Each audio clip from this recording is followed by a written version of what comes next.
பேசலாமா? நிறைய உங்க கருத்துக்களை நீங்க முழுமையாக மன நிறைவோடு பேசலாம். டிவியில் பார்க்கலாம். சரி, அதான் 5 நிமிஷம் பேசுனதுக்கே கொளத்தூரி இந்த ஆட்டம் அடிச்சு பேசுனா அப்புறம் என்ன பண்றது? கடைசியா நான் இந்த உரையை முடிக்கிறதுக்கு முன்னாடி ஒரு முக்கியமான ஒரு விஷயம் பத்தி சொல்லணும். ஆளுநர் உரை அன்னைக்கு இந்த தமிழ் தாய் வாழ்த்துக்கு அப்புறம் தேசிய கீதம் பாடினது தப்பு, தேசிய கீதம் 2 முறை பாடினது தப்பு,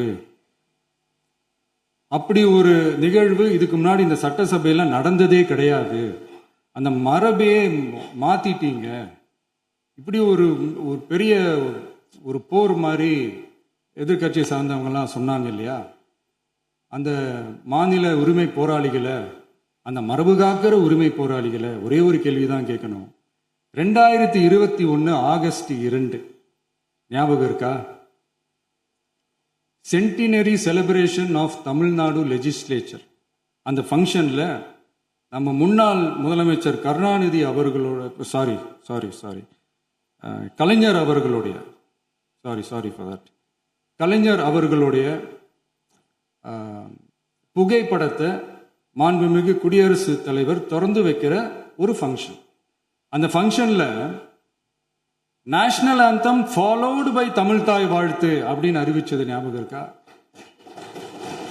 அதாவது தேசிய கீதத்துக்கு அப்புறமா 2வது முறையா, நோட் திஸ் பாயிண்ட் மாண்புமிகு பேரவைத் தலைவர் அவர்களே, பிளீஸ் நோட் திஸ் பாயிண்ட். தேசிய கீதத்துக்கு அப்புறம் 2வது முறையாக தமிழ் தாய் வாழ்த்து பாடப்படும் அப்படின்னு சொன்னது ஞாபகம் இருக்கா? அதுவும் முத்தமிழ் அறிஞர் அப்படின்னு சொல்ற நம்ம கலைஞர் அவர்களுடைய அந்த புகைப்படம் வெளியிட்டு விழாவில் அவர் இருந்த இதே சபையில தமிழ 2வது இடத்துக்கு தள்ளினது யாருன்னு ஞாபகம் இருக்கா? அது மட்டும் இல்ல, அந்த தேசிய கீதத்தை நாட்டுப்பண் நேஷனல் ஆந்தம்னு சொல்லி அதே ஃபங்க்ஷன்ல கடைசியா ஃபங்க்ஷன் முடியும் போது செகண்ட் டைம் தேசிய கீதம் பாடினதும் ஞாபகம் இருக்கா? இதே அவையில் தான், அது அவை குறிப்பிலும் இருக்கிறது, இதே அவையில் தான் நடைபெற்றது. இந்த புக்க நேரத்தில் இந்த ஆதாரங்களை அளித்த மாண்பு முதல் அவர்களுக்கு நன்றியை தெரிவித்துக் கொள்கிறேன். டவுட் இருந்தா இந்த புக்கை பார்த்து தெரிஞ்சுக்கலாம். அதனால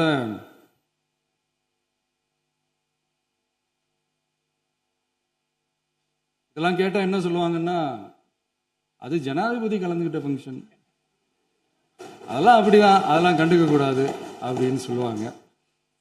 இதே மாதிரிதான் பேசுறது ஒண்ணு, செய்யறது ஒண்ணு, செய்யறது ஒண்ணு, பேசுறது ஒண்ணு. இதெல்லாம் மக்கள் பார்த்துக்கிட்டு இருக்காங்க. எலெக்ஷனுக்கு முன்னாடி தான் அப்படி செஞ்சுக்கிட்டு இருந்தாங்க, இப்போ எலெக்ஷனுக்கு அப்புறம் அதே தான் செய்யறாங்க.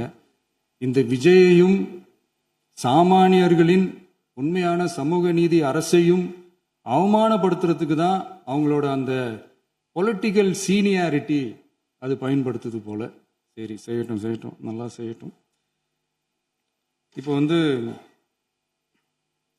ஆனாலும் நம்மளுடைய மாநில உரிமை, மொழி உரிமை, உத்தம உத்தரர் போல வேஷம் போடுற எதிர்கட்சிக்கு ஒன்றை மட்டும் ஆணித்தரமாக சொல்றோம். உங்களை மாதிரி தமிழ்னு சொல்லிக்கிட்டு, மொழி, பண்பாடு, கலாச்சாரம்னு சொல்லிக்கிட்டு ரெட்டை வேஷம் போடுறவங்க நாங்க கிடையாது. உலகெங்கும் வாழும் என் தமிழ் சொந்தங்களுக்கு நம்முடைய உத்தரவாதம் தமிழ் தான் எங்க உயிர் நாடி அப்படின்றத மறக்க மாட்டோம். இப்பவும் சொல்றோம், மாநில உரிமையில எப்பவும் உறுதியா இருப்போம். அதே சமயத்துல அரசியல் வேற, ஒன்றிய மாநில அரசுகளுக்கு இடையே இருக்கிற நிர்வாக அணுகுமுறை வேற. இதுல நாங்க ரொம்ப தெளிவா இருக்கிறோம். அதனால எங்களுக்கு பாடம் எடுக்கிறதா நினைச்சுக்கிட்டு உங்க வேஷத்தை நீங்களே கொஞ்சம் கொஞ்சமா கலைச்சிக்கிட்டே வர்றீங்க, மறந்துடாதீங்க. அப்புறம் நேற்று எதிர்கட்சி தலைவர், மாண்புமிகு எதிர்கட்சி தலைவர் பேசும்போது நிறைய பேசினாங்க. அதுல ஒண்ணு மட்டும் அரசு சொல்றதா நினைச்சுக்கிட்டு நம்மளை இன்டைரக்டா ஈவில் அப்படின்ற அந்த வார்த்தையை யூஸ் பண்ணாங்க. எனக்கு ஒண்ணுதான் சொல்லணும்னு தோணுது. ஈவில்ஸ்னு டெவில்ஸ் பேசக்கூடாது.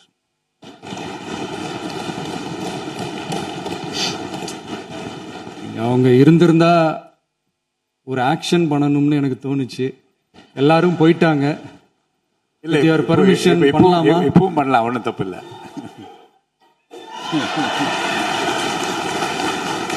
Thank you. முடிச்சுட்டுமா?